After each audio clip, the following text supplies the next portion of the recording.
امریکہ کا یوکرین کو 2 ارب 30 کروڑ ڈالر کی سیکیورٹی امداد دینے کا عندیہ۔ سطح سمندر کا درجہ حرارت بڑھنے سے طوفانوں کے خطرات میں اضافہ، اقوام متحدہ کا انتباہ۔ غزہ میں جنگ بندی کے بعد اسرائیل سے لڑائی روک دیں گے، حزب اللہ کی پیشکش۔ وائس آف امریکہ واشنگٹن سے اہم خبروں کے ساتھ محمد جلیل۔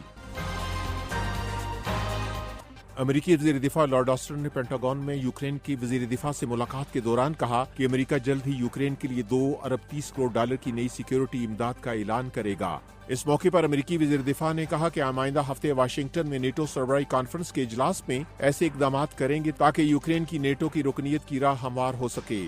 یوکرین اپنے مغربی اتحادی ممالک پر زور دے رہا ہے کہ وہ روسی فورسز کی طرف سے یوکرین کے خلاف ہونے والے میزائل اور ڈرون حملوں کو روکنے کے لیے مزید دفاعی نظام فراہم کریں۔ امریکہ کے وزیر دفاع نے کہا کہ روس کے لیے نئے امدادی پیکج میں ٹینک شکن ہتھیار 8 ڈیفنس انٹرسپٹرز کے علاوہ دیگر ہتھیار شامل ہوں گے۔ یہ وائس آف امریکہ واشنگٹن ہے۔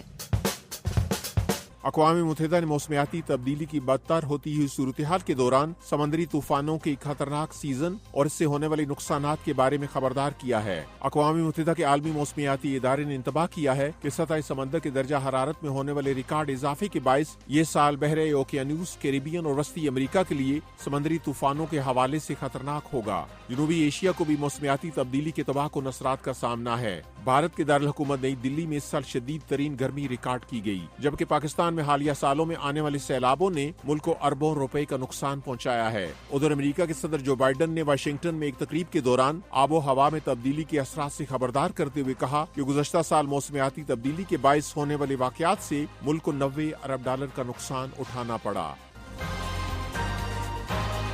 نیو یارک کی سپریم کورٹ نے سابق صدر ڈونلڈ ٹرمپ کو ان کے ہش منی کیس میں سنائی جانے والی سزا کو 18 ستمبر تک ملتوی کر دیا ہے۔ عدالت کی طرف سے 11 جولائی کو ٹرمپ کو سزا سنائی جانی تھی، لیکن عدالت کے جج نے سپریم کورٹ کے حالیہ فیصلے کے بعد سزا سنانے کا فیصلہ ملتوی کر دیا ہے۔ نیو یارک کی ایک جوری کی طرف سے ٹرمپ کو اپنے کاروباری ریکارڈ میں رد و بدل کرنے سے متعلق 34 الزامات میں مجرم قرار دیا گیا تھا۔ امریکی سپریم کورٹ نے پیر کو اپنے فیصلے میں قرار دیا تھا کہ ٹرمپ کے بطور صدر سرکاری حیثیت میں کیے گئے اقدامات پر ان کو عدالتی کارروائی سے استثناء حاصل ہے، لیکن اس فیصلے کا اطلاق غیر سرکاری اقدامات پر نہیں ہوگا۔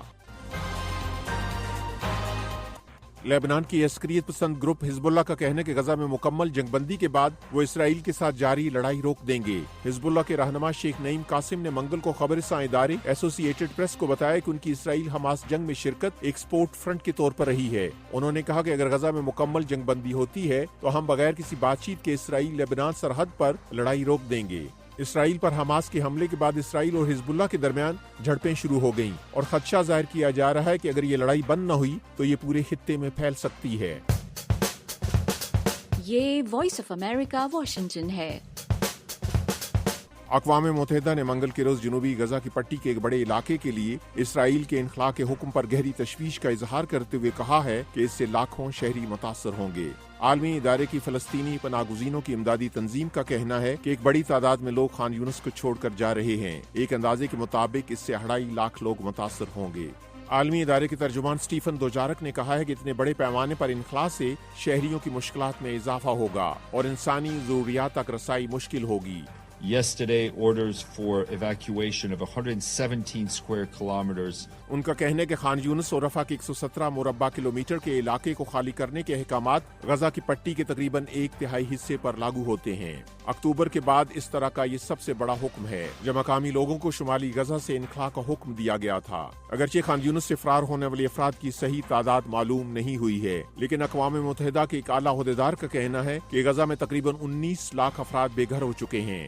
اسرائیل نے نقل مکانی کرنے والے افراد سے کہا ہے کہ وہ ساحلی علاقے میں پناہ لیں۔ جنگ نے غزہ میں خوراک اور ادویات کی ترسیل کو بڑی حد تک روک دیا ہے اور اب لوگوں کا انحصار امدادی اداروں پر ہے۔ وائس آف امریکہ واشنگٹن کی اردو سروس سے خبروں کا یہ بلیٹن اب ختم ہوتا ہے۔ میں ہوں محمد جلیل اور ایڈیٹر تھی سارہ حسن۔